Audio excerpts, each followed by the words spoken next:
Hi. Oh, welcome. We're a little bit early. We have about 4 minutes, but I figured I'd get us here and get us ready. I'd love to see who's here. There we go. Welcome. We're a little bit early. There we go. So just seeing if you're on the YouTube link, and if you have any questions or if you want to check in on the chat, you may definitely do that. Let me know if there's anything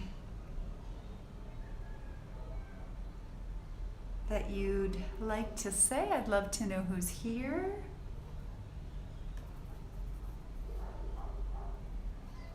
Who is here?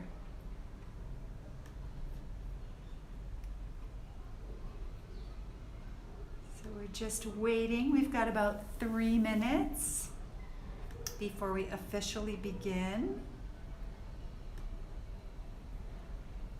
There we go. It's Dina in Tacoma. Hi, Dina. This is great. Yay! So when I'm teaching my Sunday yoga practices, I never look to and there's Irina. Oh my goodness. Feeling your heart, Irina, in Mexico, huh? Sayulita and our time at Haramara. It's on Sundays I can never, and there's never an opportunity for me to really check in on the chat because I'm teaching yoga on Sunday morning. So I'm super grateful that you're here in this way. I got my whole little world set up here. I'm gonna get organized. Waiting on these last few minutes. Let me just see if I can scooch that back so that camera's not in there. There we go.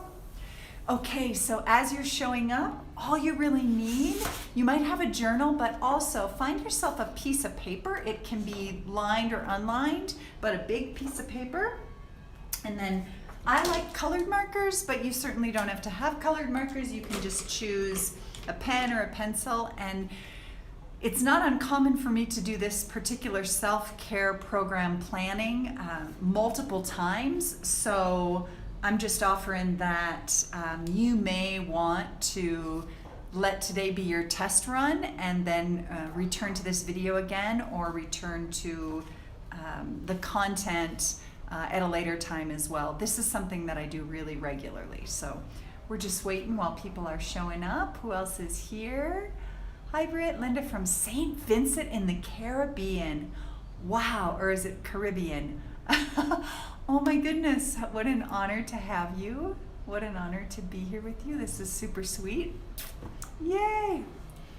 Okay, we're just gonna wait another minute. I'll just probably, what do you call it? I'll censor all this out, or what do you call it? Edit all this front part out so that we can start fresh when we get to our actual recorded version of this practice. Okay, loving you all. You're all showing up here. Very good. So I've got what I call in Mexico, in Spanish, we call this suero. And essentially it's like yogi style Gatorade. There is a very little bit of stevia in here, and I like to use the green root version of it, and we'll talk about this when we get to purify my vessel.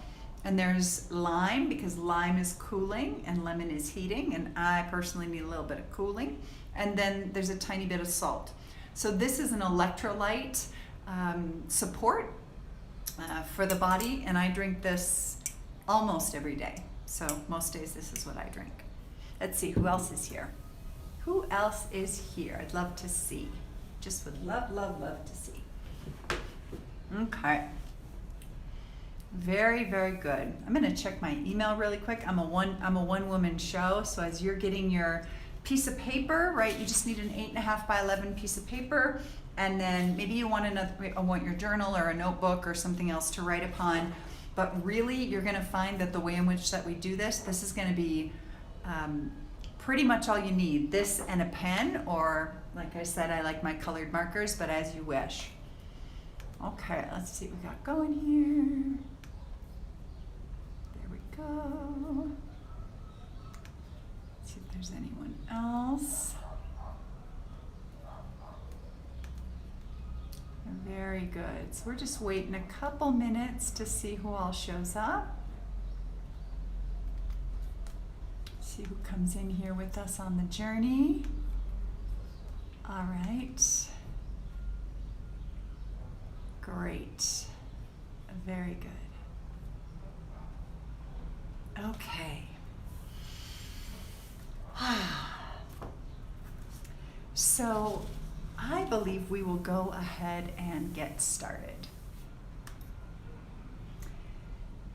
I'm Britt B. Steele, and I am a yoga teacher, I'm a health educator, I'm an alignment coach, and I work with individuals, primarily women, but not exclusively women, to help them rise into the next best and highest evolution of themselves. That is what I do. I do it through coaching, I do it through health education, nutritional support, I do it through programs such as this that you're experiencing, and I do it largely through retreats as well.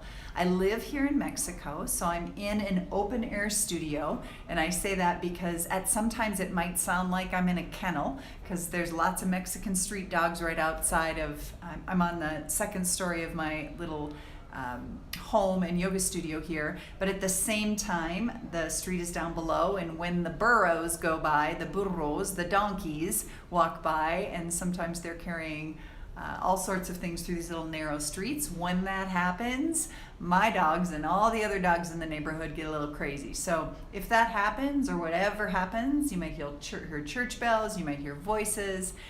Bienvenida a Mexico. That's how it is. I imagine that knowing that you are Linda from St. Vincent, I imagine you know what I'm talking about, living in the Caribbean as well. So just an honor to be here with you today, and we will enter into this workshop. Thank you for being here. Thank you for joining me for this workshop, where we are going to work together to create a self-care plan for you. You're going to be developing your very own self-care plan. This is a free workshop, and it is a standalone workshop. There is nothing that I will be giving you today that won't be whole and complete as it is. That being said, I also want to let you know that this ultimately is the foundation of the dear to my heart blood and bone program that I teach every fall for 108 days called Pilgrim. And so this is the guts of that, but it stands perfectly and entirely alone. And the reality for me is that as a health educator and as a yoga teacher and as one who is looking at how I can consistently and constantly live these practices, there's no separation for me. So how I show up in Pilgrim, or how I show up here with you, or how I show up on Sunday morning in Sunday morning yoga practices, or how I show up when I'm coaching or when folks are on retreat with me, it's all part and parcel of the same. So all that to say, all you really need, and as I'm doing this introduction, is an opportunity for you to go get this if you don't have this, is a piece of about 8.5 by 11 piece of paper, 8.5 by 11 paper, and then something to write with. That's going to be enough. If you also want to have a notebook or a journal with you so that you can write down things on the side, you can have that as well. So this program, this Build Your Self-Care program, is based on yoga, but it's not based on yoga on the mat, right? This is not based upon doing a yoga practice, although there's pieces of yoga that are woven into what I'll be doing with you today. It's really based upon yoga from the perspective that yoga is a word that, before there was even a yoga mat or this sort of mat practice, yoga is a word that means that we are connected to everything.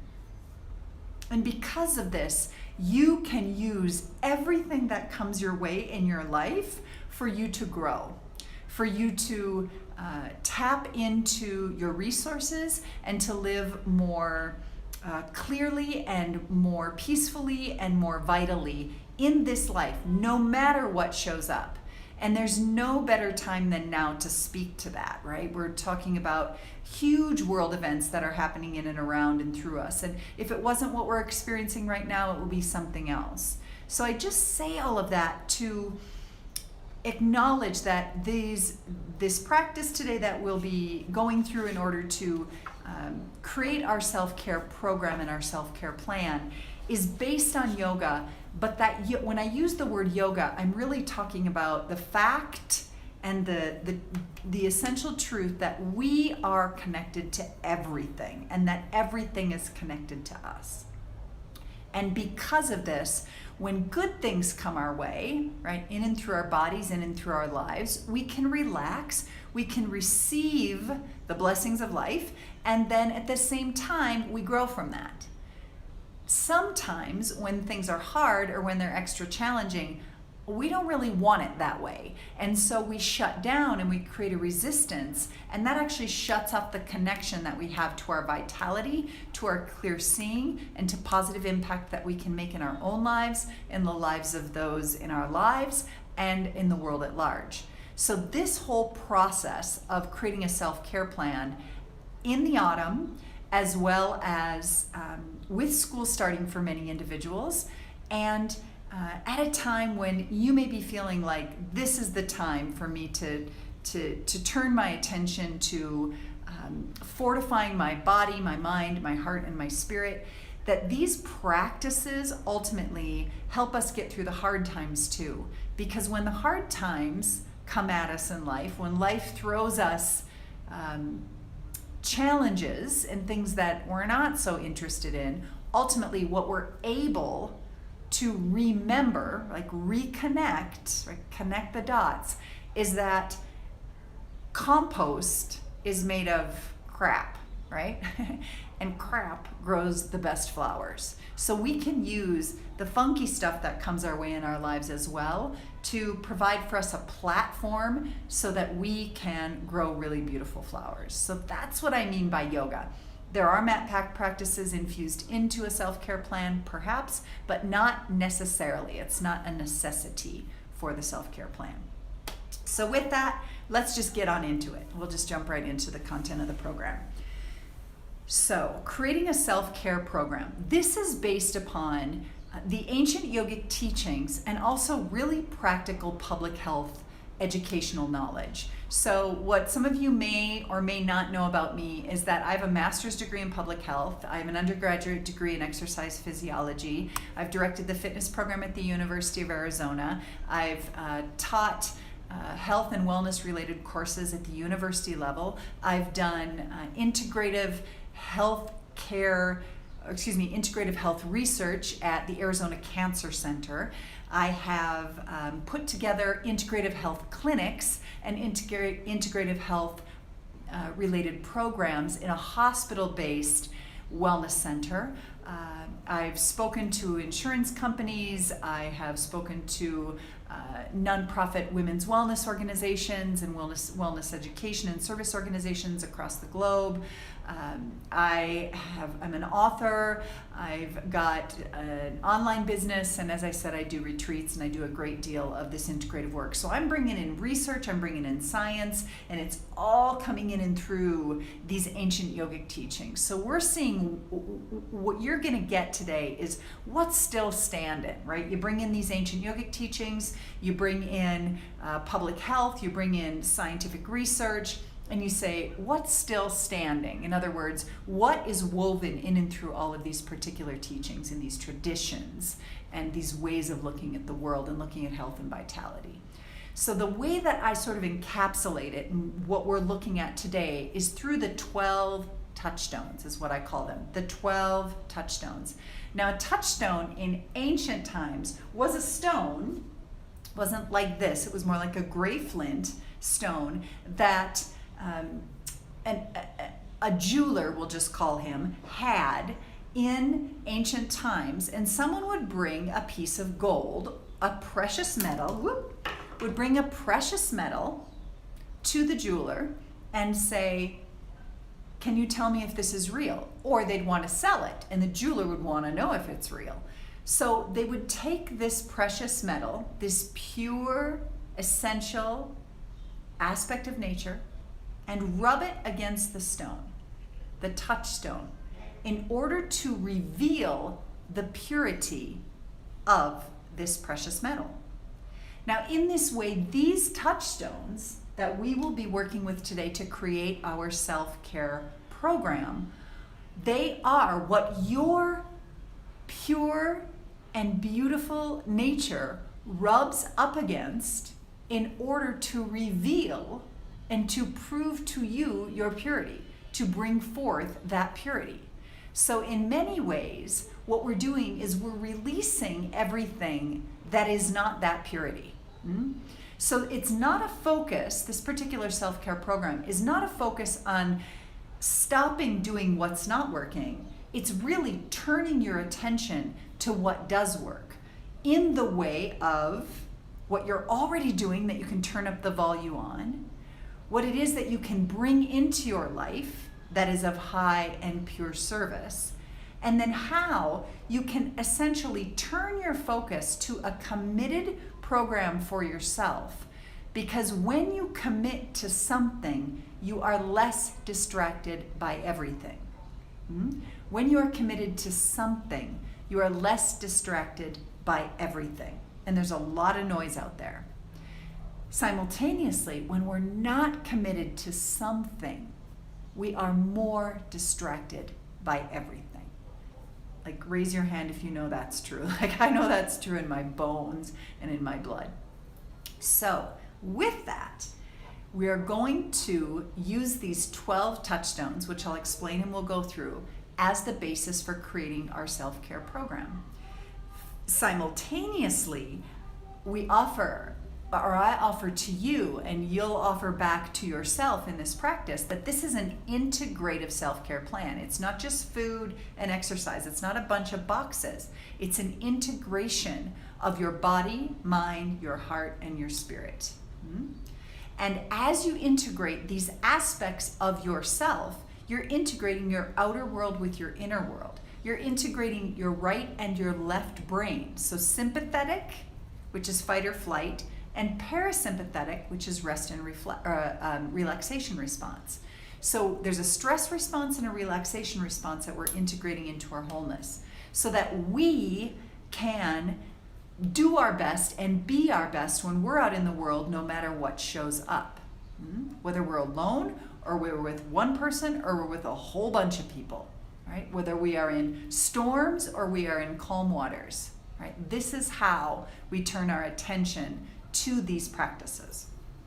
Okay, 12 touchstones. So again, beginning and keeping this very integrative, very organic, you're gonna take your 8.5 by 11 piece of paper, right? Blank piece of paper, and you're going to fold it along the vertical line like this. This is how we're gonna start. What we know from a research perspective is that when you use your physical body to learn something, like we're doing right here, versus just typing on a computer or even writing in a journal, right?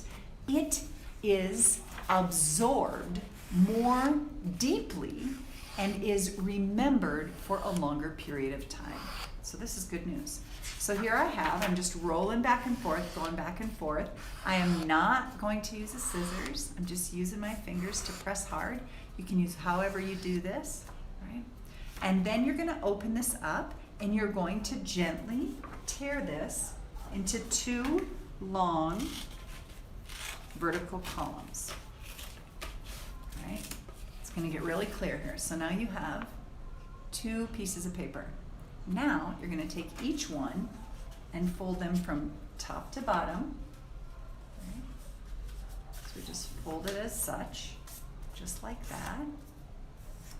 There we go. And I just go back and forth a few times. This says a lot about you. If you like your lines really, really clean, if you like your tears very clean, right? Or if it just doesn't matter. Good. So now I have 2, and I'm gonna do 1 more of those. Good. Take it just like this. And we go right here. Good. Like that. Now, I'll explain what we're going to do with each of these 4 pieces. So now you have 4 pieces of paper, 4 rectangles. You're going to take each of these pieces and fold them into thirds. So each of these result in the creation of 3 essentially equal rectangles. Okay? So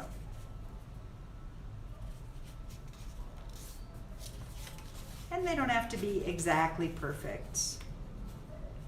Right? They don't have to be exactly perfect. As you're doing this, so you're tearing these into 3 essentially equal pieces. Right? Just using my body to help with the learning process, the absorption of information, and with the long-term memory of these practices. So now,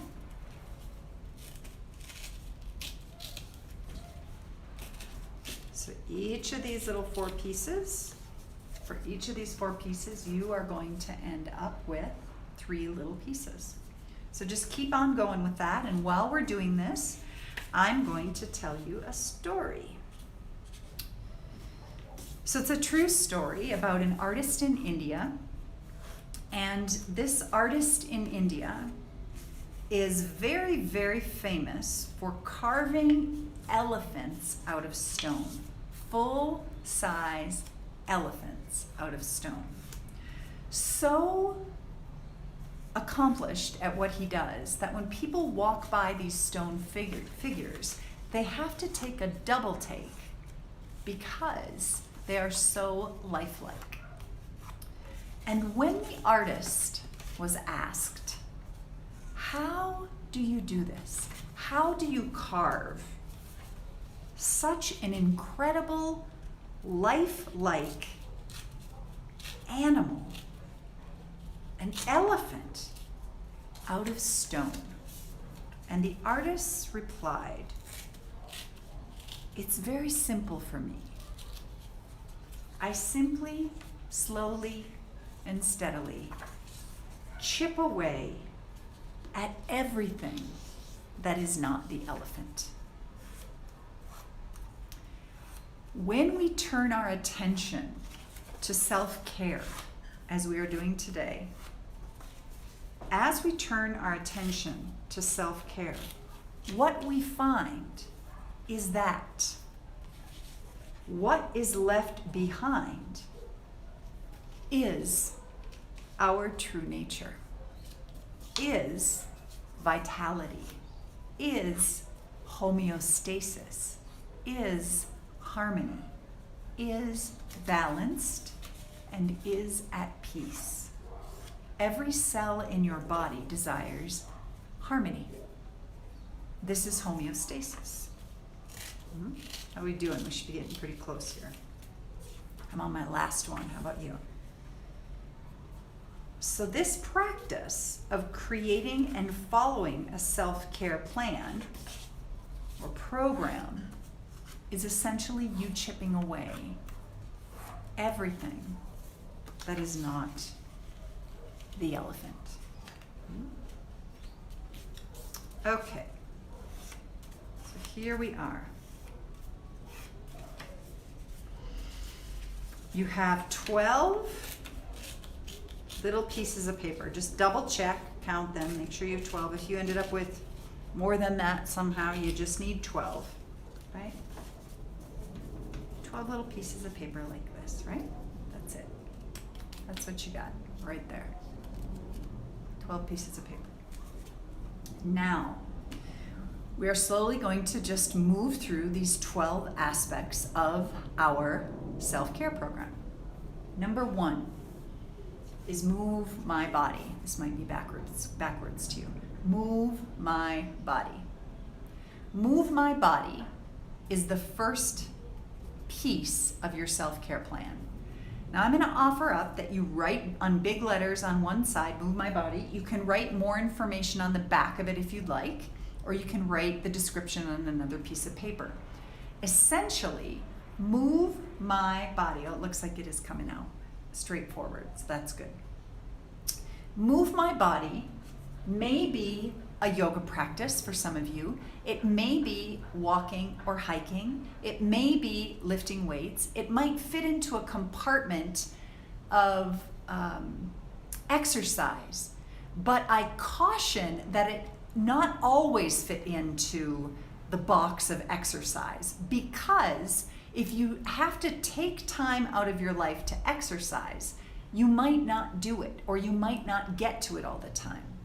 But if you are moving and stretching while you are doing other things, or you are consistently aware of strengthening your legs when you're playing with a child or with a dog, or when you're in the garden and you're aware of what's going on the front of your body, and you're moving the front of your body and the back of your body and the right side of the body and the left side of the body, and you're moving your whole spine, which is from butt cheeks to face cheeks, and you're letting things vibrate, and you're letting things circulate, and you're letting things shimmy. When we do this, when we move our bodies outside of a typical exercise program, what it does is it brings movement into my life instead of me having to take time out of my life to exercise. So I like to put it into 3 categories: my yoga practice, dance, which oftentimes is in the form of like cranking up music when I'm preparing food and moving my body while I'm, getting things out of the refrigerator, or stretching and moving. And weird, right? Like totally weird, but it works, right? How can I move my body all the time? When I'm standing in line at it for anything, right? Can I bring my foot toward my buttocks and stretch? Can I bring myself into a forward fold and give my back a stretch? Can I lower myself all the way down into something like a squat and then stand back up? How am I consistently recognizing that I want movement to be a part of my life?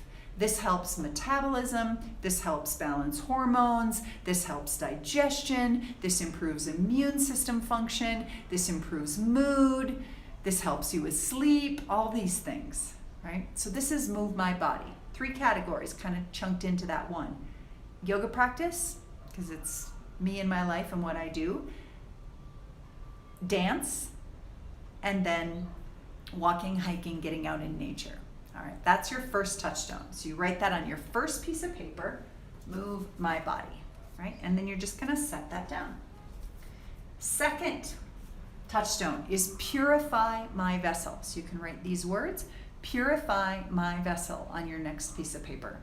And it's not purify the vessel, it's purify my vessel, huh? So here I am purifying my vessel. This means this is the vessel.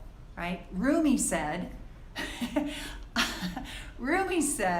I am the hole in the flute through which the divine breath flows. So I want to be clear and clean. So I don't want to be a harbor for toxicity. That means I eat as well as I can, the products I put on my body, the things that I use to clean my house with, right?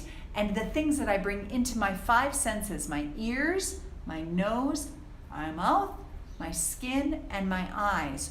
All of those, I'm consistently looking for, how is this serving me? How is this good for me? How is this whole, holy, healthy? Holy meaning integrated, connected. So that's purify my vessel.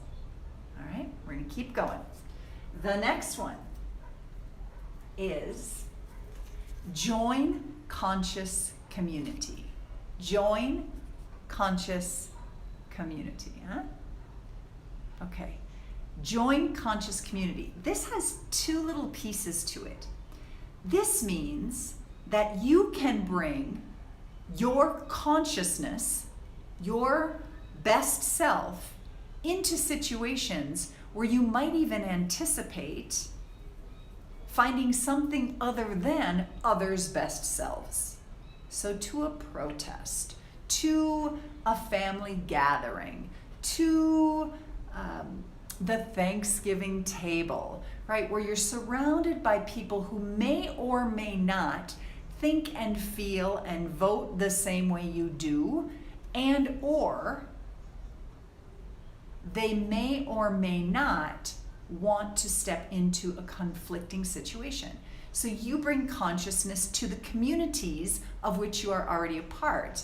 And secondarily to that, you look out into the world and say, okay, who's got what I want?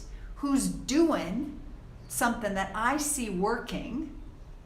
And how do I spend more time with those people? So there was a research study done by the American Society of Training and Development. And this research study essentially said that when you make a commitment to someone else, let's say you and someone else make your self-care plan, and you're committed with that person, right, to follow this plan. You follow yours, he, she follows his, hers, right? When you do this, you are 65% more likely to embody a healthy habit. 65%. Then, when you join a community on top of that, who is committed to the same thing as you, and you make that commitment to an other, and you say, come with me, let's do this, my sister, my friend, my neighbor, my coworker, come with me and do this. That 65% goes up to 90%. You are 90% more likely, 90% more likely to embody a healthy habit. This is how we average ourselves up. We turn our attention not to the people who just shine sunlight on our backsides, but to those people who look at us and say, I see your brilliance, I'm embodying my practice, you're supporting me and showing up at my best, I'm supporting you showing up at your best. That's joining conscious community. And it sometimes literally comes in the form of saying, I see what you're doing, I love how you are in your life, and I want to do more of that. Can I spend time with you? Or it may be joining a program such as Pilgrim, or it may be being a part of a community of any shape or form that raises you up into the next best and highest evolution of yourself. Okay, so that is your third touchstone. So far we have three, huh? We have three. We have move my body, we have purify my vessel, and we have join conscious community. These are the first three, right? Okay. Number 4 is find sacred space. Find sacred space. Now, this is potent insofar as it's not make sacred space, it's find it. That is to say, it's already out there, right? That's to say that when you drive when you drive home and you press the garage door opener and the garage opens and you go, ugh, yuck, it's such a mess, I really need to clean that up. And you do that for 16 years, it's time to find sacred space. It's time to clear out that clutter, because there's a purity and a simplicity that lives at the core of that, right? Do you have a place in your home where you are free from distraction, free from technology? Sometimes, in all honesty, it can be in the back of a closet where you push your clothes aside and you have a little space for yourself where you can sit and just say thank you for your life. You can take a few deep breaths, because when we relax and connect to our breath, we are standing at the doorway of our own vitality. Your breath is the doorway to your own vitality. So find sacred space. I want to find it in my home. I used to have, and we'll talk about altar. I used to have an altar that was sort of like a secret place. Now it's in my living room. Now my coffee table always has a candle burning, always has flowers, fresh flowers, always has a daily card that I pull that reminds me of how it is that I want to move through the world today. Always has pictures of my family, has pictures of my teachers, always has a reminder for me of where I've come from, where I am now, who's here to support me, and where I'm going. So, finding sacred space happens in layers. Where's there sacred space in my body? Where do I practice yoga if I practice? Where do I have a quiet, simple, clean, organized place where I can just relax, where I feel at ease? And if I look around and I don't feel at ease, what can I do differently? Can I simply paint a wall? Can I just move some stuff out, get rid of some things so that I have a clear mind? Because if we live in clutter, we live in clutter. If we live in peace, we live in peace. This is find sacred space.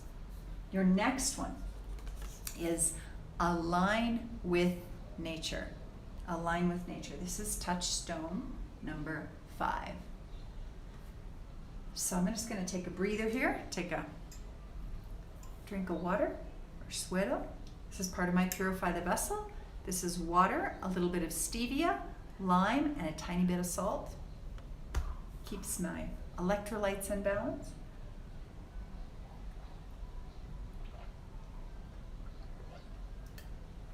Okay, align with nature. This is our touchstone number 5.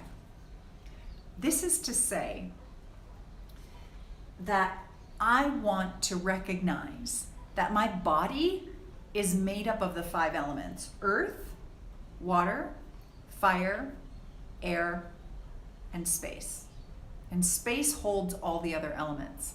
So what I offer in this is that I want to be connected to the 5 elements in my life. And I want those 5 elements to come in and through my life. And I want to connect to those elements out in the world. So for example, get your feet on the ground. Take your shoes off. Connect to the earth. Walk, hike, swim in rivers, garden, plant flowers, lie on the ground, sit on the ground, lean against trees. This is earth. Water. Walk in the rain. Right?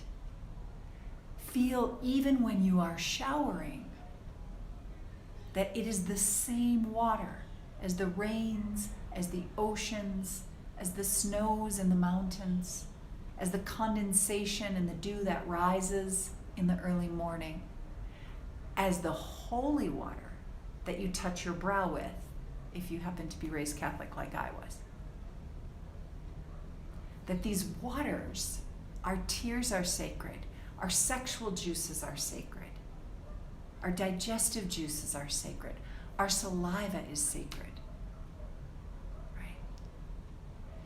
So I want to be out in the natural world however I can, so that I can see and learn and listen to the 5 elements, so that I know that they are part and parcel of this being, and I can learn from them. So in that way, I align with nature. I have a candle burning, always. That's my fire. That's my reminder that there is a divine force that is consistently and constantly here to transform everything in this world. Turns an apple into energy in my body. Right? And so I honor that this is part and parcel of this universe, transformation. And we're constantly transforming. We're constantly shifting and changing. You're not the same person you were yesterday. You're not the same person today you're going to be tomorrow. I'm honoring that fire. This is my connection to earth as well. Constantly drinking water. It's a conductor of electricity. I want my thoughts to move in and out and through. I don't want emotions to get stuck in here. I want to move them out. If I'm angry, I want to say I'm angry now, and I want to go to nature. I want to dump it in nature, not at the feet of another person. I'm shaking my finger at me, not at you, at me. Air. I want to move and be inspired. I want to breathe. I want to sing. I want to laugh. Shimmying is connection to air. Moving my body. This helps move out funk, right? There's a whole practice called brain gym. You might Google it or look it up on YouTube. Right? Air is about mobility, movement. Notice how I'm not feeling like I need to sit here, same position all the time. So that's align with nature. Being creative, awakening the creative juices in my body. That's space. That's the ethers. Pulling things in from the ethers. Ideas, visions. I don't care if it's a vision for a painting you want to make, or a vision for how you think that couch would look in the living room. Those are all part of the etheric nature. And once you get them into physical form, and you find your sacred space, that's earth. That's your physical foundation. But where is it here too? How do I bring it in here as well? Your next one is be breathed. Ready for this? Be breathed. Notice it's not breathe, it's be breathed. Why? Because ultimately, we are breathing, but if you pass out, what happens? If you're not going to die, if it's not your last breath, what happens? You start breathing again. There is something bigger than us. This is about the connection to something way bigger than us. We are being breathed. There is something moving in and through us. It is our deep connection to that which is way bigger than us. And so we can relax a little and connect to the breath and do breathing practices. And then after we actively do those things, we can be breathed. And what happens is we relax. And when we relax, here's the science, we shift out of, I gotta do this, I gotta do this, I gotta do my exercise, I gotta do my breathing practices, I gotta do my stress management practices. We move out of that mentality and we relax. And when we relax, vitality floods in. Possibility floods in. Possibility floods in. We see different ways of seeing the world, of moving in and through this world.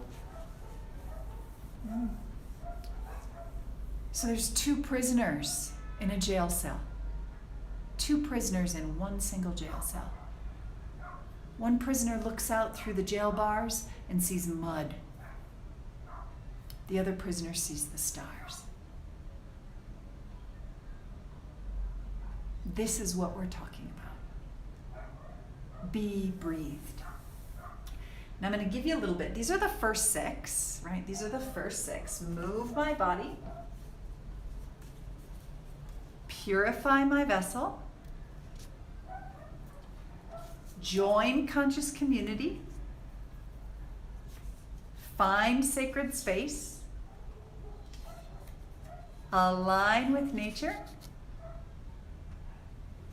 And be breathed. And I see Chris Nelson is here also from Portland. Hi, Chris. So sweet. There we go. So here are your first 6. You have 6 more to go. The next one is rest and reflect. Rest and reflect.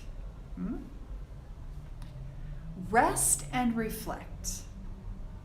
This, for many of us, we only turn it off when we collapse in exhaustion. This is about, can you integrate rest and reflection into your life? It can look just like this. I'm just going to shift my body. I'm in a workshop. You might be doing this right now. I'm in a workshop. I'm just going to release my bum down. I'm going to put my legs up the wall. I'm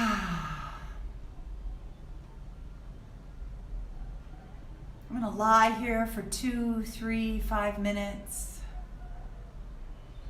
I'm going to be breathed. I'm going to start out breathing, and then I'm going to be breathed. I'm going to let it come in and through.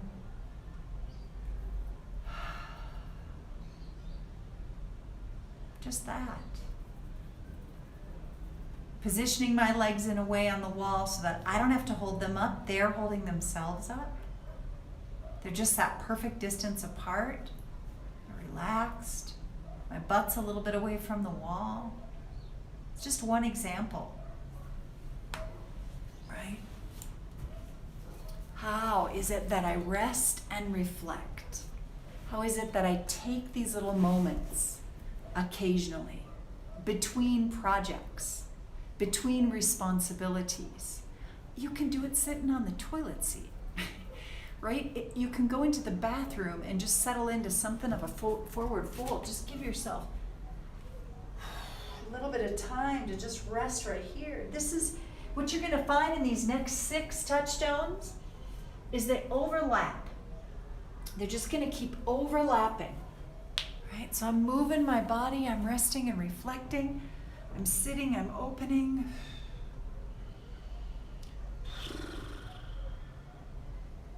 And then when I lie in bed at night,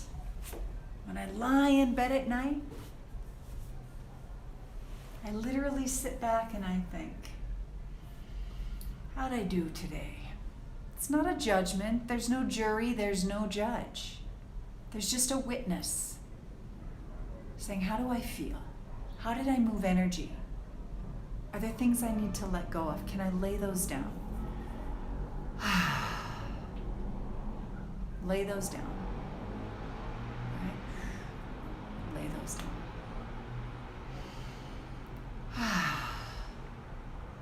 This is how I rest and reflect. Again, it doesn't have to be, although it's beautiful as it is, if it is, to step out and actually do a meditation practice. But what I'm about, and what I want to invite and invoke in you, is the knowing that you can turn to these tools and tips and tricks and jewels in your jewel box, and you can live your life and tap into moving your body, purifying your vessel, joining conscious community, rest and reflect, alter your consciousness, right? All these pieces. Find sacred space. They can all be part and parcel of just our regular old life. Homeschooling kids and working from home and, dealing with mortgages and all sorts of things. This is not about like dressing all in white and joining an ashram and becoming celibate and giving up all the things that taste good in life. No. Not unless that's your path, and there's nothing wrong with that either. But for most of us, we are what we call in yoga householders. We live in this world, and we want to bring these teachings into our lives. We want to practice self-care in the context of our lives so that we can be the best expression of ourselves, for others, and for the world. So this is rest and reflect. Our next one is, we're getting a little wacky here. You're going to feel the yoga surfacing. Nourish my buddhi. Now, buddhi isn't booty, although your booty is part of your buddhi. Buddhi is a word in Sanskrit that essentially is our connection, B-U-D-D-H-I, nourish my buddhi. This is your connection to your highest self. So in other words, what are you doing to connect to her or him? What are you doing to listen to that voice within that already knows what you should put in your mouth today? That already knows if that second glass of wine is a good idea or not. That already knows if you're drinking too much caffeine. So nourishing my buddhi, again, comes back to right and left brain. It's being creative. It's doing things like soul mapping. It's doing things like lying on the floor and listening to a piece of music that moves you and inspires you, and allowing yourself to circulate energy and using your hands on your own body to stimulate blood flow, to help heal, to stimulate immune system function, to stimulate lymph movement in the body, right? Any of these things, they're all part and parcel of how we nourish our buddhis. It's the part of us that when you close your eyes and you say, what's the right thing right now? I know what it is. It was easy. Drink some water.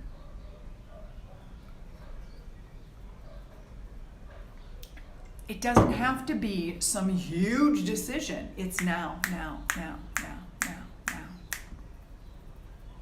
It's what do I need right now? What's going to help me rise into the next best and highest evolution of myself right now? And what sorts of things am I doing in my life to cultivate that nourishment?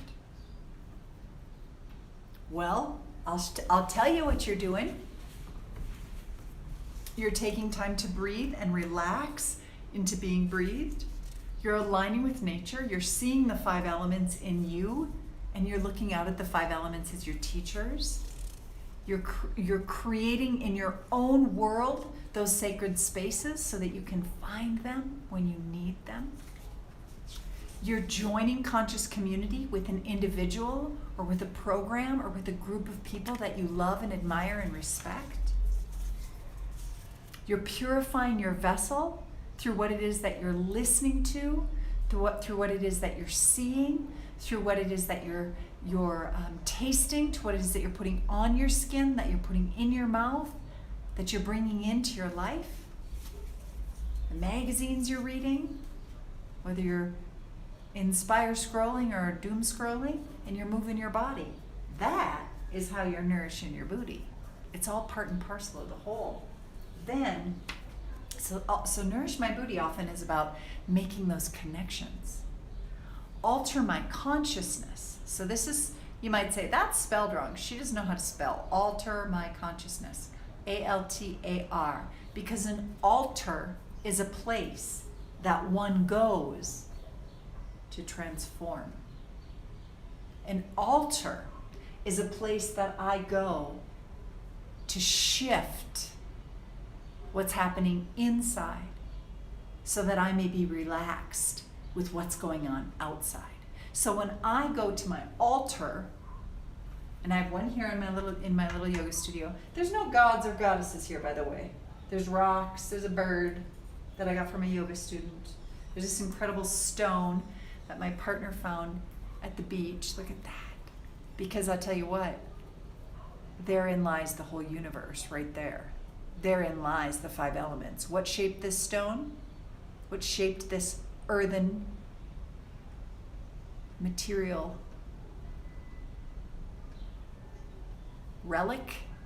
Water and fire and air, all part and parcel. So I do have Nataraj. Nataraj is an aspect of Shiva. So you might say, oh, you do too have a god on your altar. I have an aspect of divinity that lives in and through all of us. The one who can dance through fire. Because you know what? That's how I want to be in life. So he's part of, this energy is part of my conscious community. In the yogic tradition, we don't say that there's one god or there's many gods.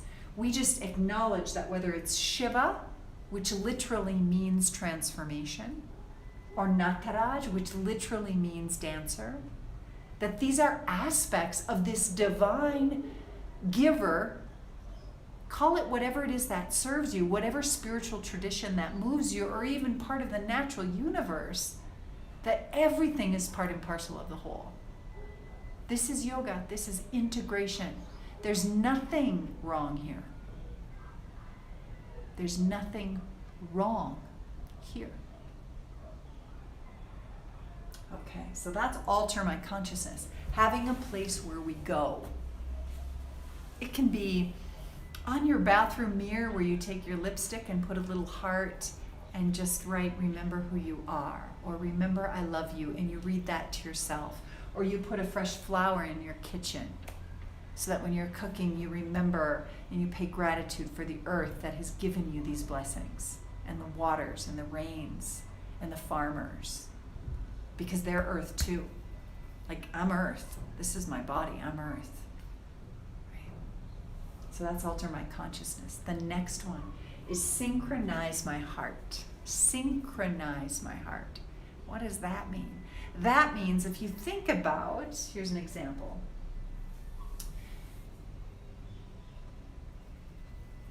So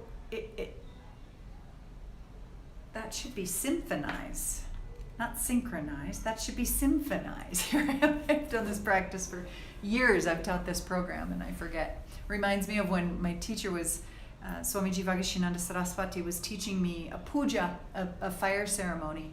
And I literally had done this with him 1,000 times. And he'd been doing it for 20 some years. And we sat down and he said, "Where's the book?" And I said, "What book?" And he said, "The book with the 16 steps for me to teach you." And I said, "I don't know." And he said, "I need the book." So symphonize. This says synchronize. I meant symphonize. I'll make another card. Symphonize my holy heart.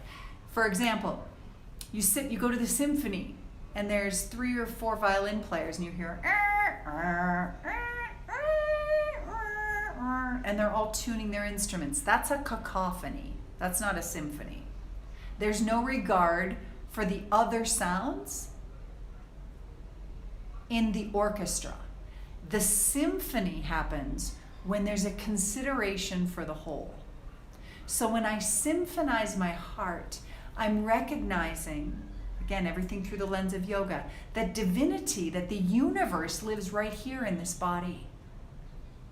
And so one of the ways in which I can do that, and through the yogic lens, is that my ears are connected to space, Akasha, the etheric realm. That one of the ways I can do that is through mantra. So I have my mala beads here. I use my rosary usually, because I don't know, I just love that. My grandmother made it for my mother. But I have this one. This is a mala. My rosary has 54 beads. This has 108. And I chant a mantra. A mantra, man means mind, tra means tool. It's a tool of the mind because your mind, my mind, our mind, the collective mind that's going on right now is either our worst enemy or our best friend. It can be both. The mind is what can make you sick and it's what can make you well. It is what can throw you out of balance and it is what can bring you back into balance. So a mantra, whether it is Santa Maria, Madre de Dios, ruega por nosotros pecadores, ahora en la hora de nuestra muerte, amen. That's a Spanish prayer. Or I can say, Om Gam Ganapataye Namaha, Om Gam Ganapataye Namaha, Om Gam Ganapataye Namaha, which is essentially a chant to Ganesh, which is the aspect of divinity that has the possibility to move huge obstacles out of our way, like an elephant can move trees out of a pathway like they're toothpicks. Right? So symphonizing my holy heart is about deepening my connection within to the world without. So I use my mind as a tool. Affirmations, they can work too. I love Sanskrit. I also love the Lord's Prayer in Aramaic, which is the original language, because these are divinely rooted, spiritually rooted languages versus English, which was a language that came forth for transaction and has evolved out of a desire for there to be a one-upsman and for there to be accountability so that I can account for your debt and you can pay me, and you can account for my debt and I can pay you. So a mantra, a tool of the mind, is where we turn our attention to our integration and to our wholeness. This is Symphonize My Holy Heart. Symphonize my heart. 2 more. Awaken through asana. So asana is where you get to the yoga, right? Asana, through the yogic lens, is a seat, like I'm right here. I'm in an asana. I'm in a seated position. It's also a state of being. If I stand with my hands at my heart, I'm in vrikshasana, or tree pose. When I'm in tree pose, I'm essentially acknowledging the energy of a tree. I'm patient, I'm steady, I'm balanced, I'm stable.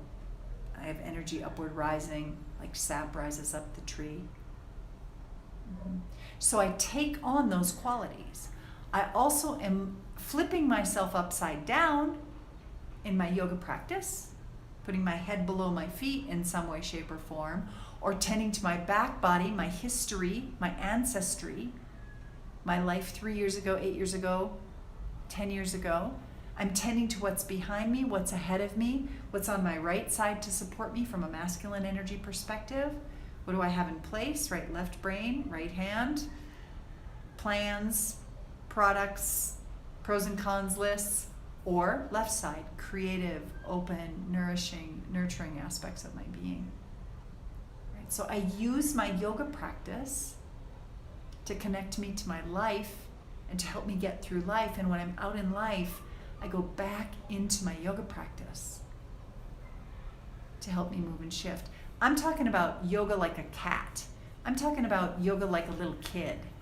I'm not talking about Series A, Series B, Series C. You can do that too. But sometimes, I caution you again, that rigidity, even doing the exact same thing on the right side as the left side, can start to deter you from your own resiliency. Your last one is worship my way home. And see how that Om is in the center. Again, yogic tradition, worship my way home. This is about, again, I'm teaching you what I know to be true from a self-care perspective. It's not out there. Neither is it out there, nor is it just in my head. So this cannot be a purely intellectual pursuit to be well. It's an integration of all the aspects of ourselves, our physical, mental, emotional, and spiritual being. So when I'm worshiping my way home, what that means is I am devoting. What do I devote my time to? So in the yogic tradition, we say, Yat bhavam tat bhavati. As you worship, so you become. So I posted a little thing this morning from this great little guru. He must be like 7 on Instagram. And he says, what you practice, you will become an expert in. So if you complain and you practice complaining every day, you're going to be an expert complainer. And if you worry every single day, you will be a very accomplished worrier. Right? You will worry even about the buffalo you don't have, the white buffalo you don't have. And so my offering is worship my way home, is be like the sunflower and keep practicing what it is you want to cultivate. Practice, turn your attention to with your money, your time, your energy, your body, your words, your hands, your heart. Be like the sunflower and turn toward the sun. Turn toward that which nourishes you. For when you are nourished, you will find balance. And where you will find balance, you will find hope. And where you will find hope, you will find options. And where you will find options, you can move forward through difficulty and through challenge. And this is wellness. This is ultimately wellness. When you commit to nothing, you become distracted by everything. When you commit to something, you are no longer distracted. So if you look at your life, if I look at my life, when I don't feel like I have a lot of energy or I feel unwell, you know, those moments where life kind of takes you down, I can go back to any one of these 12 touchstones. And it doesn't matter which one I tend to. I'm going like this because it's like they're dominoes lined up. It doesn't matter which one you knock over. It affects all of them. They are deeply woven and interconnected, these 12. And it's more than just 30 for 30, eating really well, for 30 days. Or doing a cleanse. Or going on a 4-day meditation retreat. This is about how do I bring wellness and integration and vitality into my life every single day in little ways. So you don't have to go out there and do these extra things. They just become a part of who you are and what you're doing and the way in which that you do it. And that's the grace.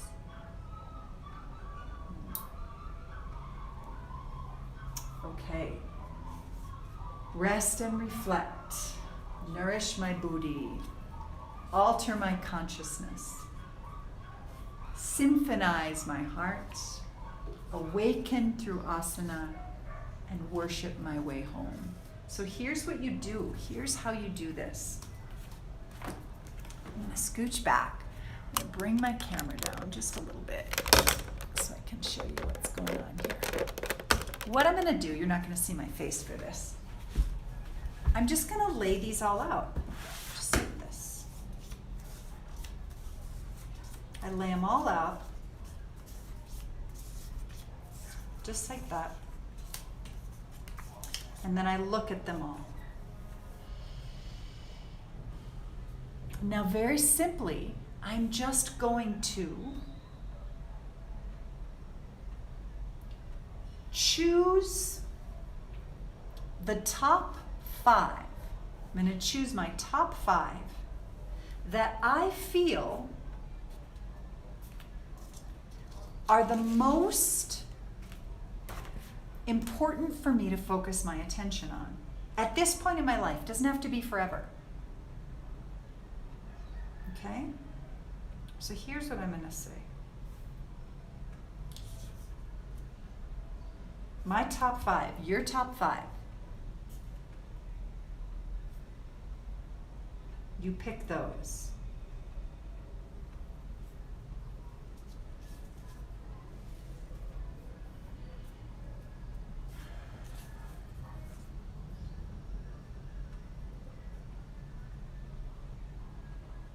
If you're doing it really well, like I'm doing a great job right now moving my body, I'm not going to pick that one right now.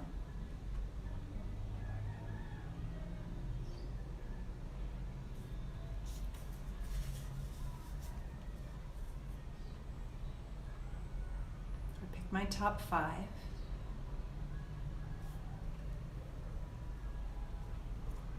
Okay. I'm not going to concern myself with these right now. Just not right now. And then I'm going to look at these top 5. I'm going to lay them out and I'm going to say, what's the order? In other words, which one of these, if I put my attention on it, would make the greatest positive impact in my life?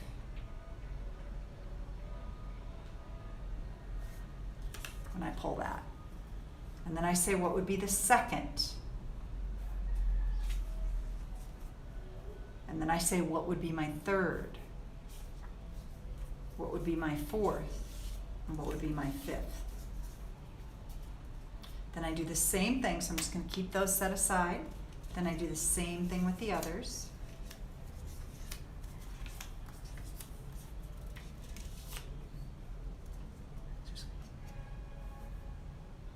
It's going to be 7. Put these in the order of greatest impact in my life.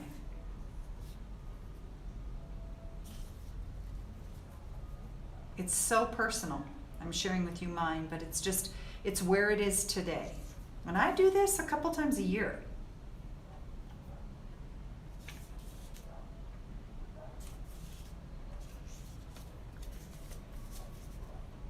And then I stack them. So now I have my list. Now,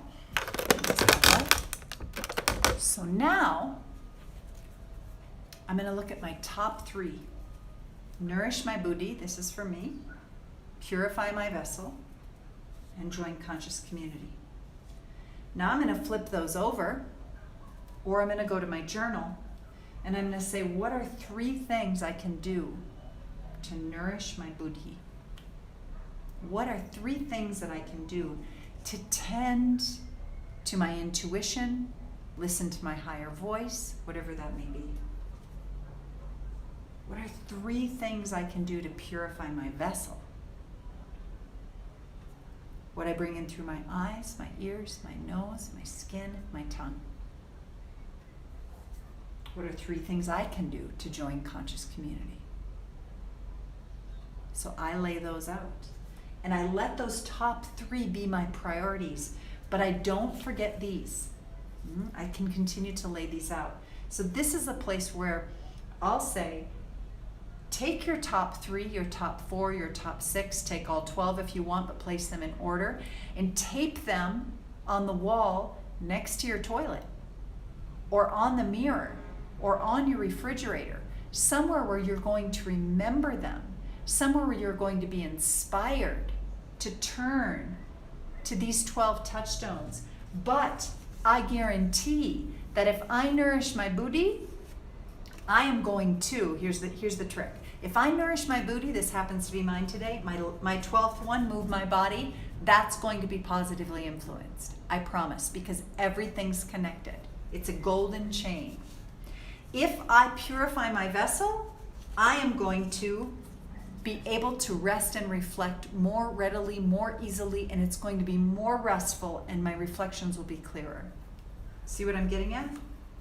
If I join conscious community, that is naturally going to help me find sacred space. I'm going to become inspired and have ideas and inspirations around that. Okay? So it's all connected. But my top 3 are where my attention goes. So that's what I offer.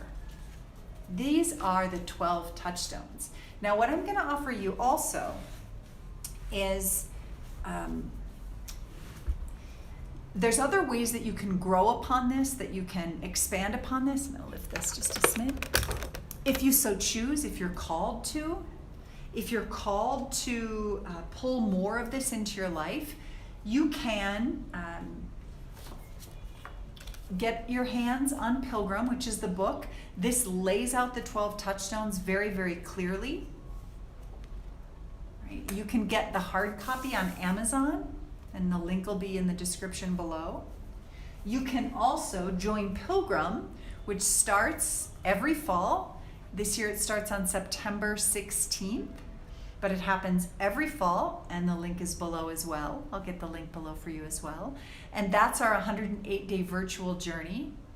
And if you're still a little bit on the fence about that, you can just email me, britt@brittbsteel.com, and you just write in the subject, 5-day Pilgrim, and I'll send you a 5-day starter program so you can get a feel for it. And that's really the yoga practices and the meditations, and the yogi style, the yogi's refrigerator guide, which shows a list of foods to include and foods to exclude in your diet, which help you purify your vessel. You also can get a copy of this on my website if you'd like to. It's under retreats and immersions. So it's part of your immersion practice. If you're interested, you can do that. And these are just some of the ways that you can deepen into your practice if you so choose. I do one-on-one coaching, I do retreats, I teach online satsang, which are a lot of these teachings tethered in. At the beginning of our asana practice, we spend 20 minutes or so, we chant, we bring forth, I titrate the ancient teachings into our practice, and then we move our bodies on our mat. We do a yoga practice on our mat, and then we cast the teachings out into our lives at large for the week ahead, and those are always by donation. So these are some of the ways that you can deepen into the practice, but just know, here we are. These are the 12 touchstones. You now have these little 12 bits. You can do this today, tomorrow. You can do it again in a year. You can place them on your altar if you have an altar, however it is you so choose. So that's it. I'll keep our honor of our time within or near to an hour. I'm just sending you so much love. I'm super grateful that you came today. And if there's any way in which that I can support you, please feel free. And I'm going to look at these questions, if you have questions or comments or anything about the content that I've provided, you're welcome to put that here now, and I'll gladly answer that. I'll stick around for a bit and answer some questions.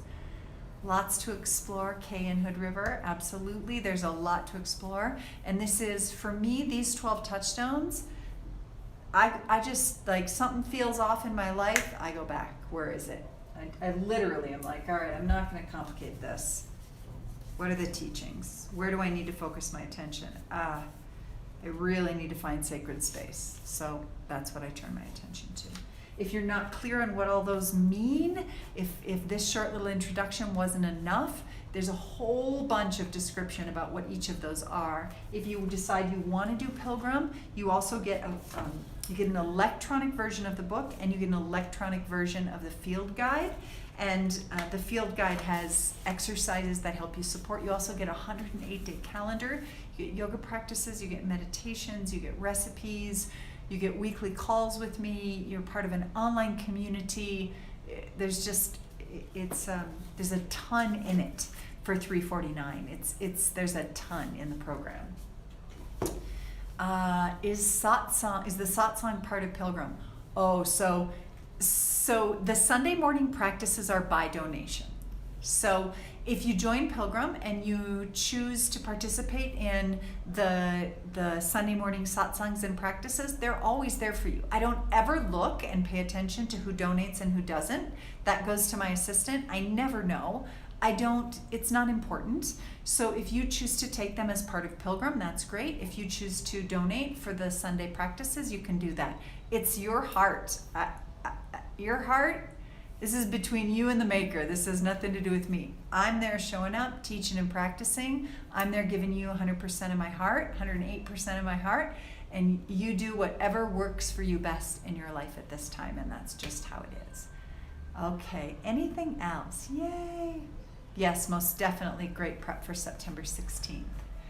Anyone else, anything else? You can share this. You can, right now down below, you can hit share and you can forward this to your friends. I'm happy to share this practice, this self-care practice with anyone and everyone who'd like to be a part of it. So please feel free.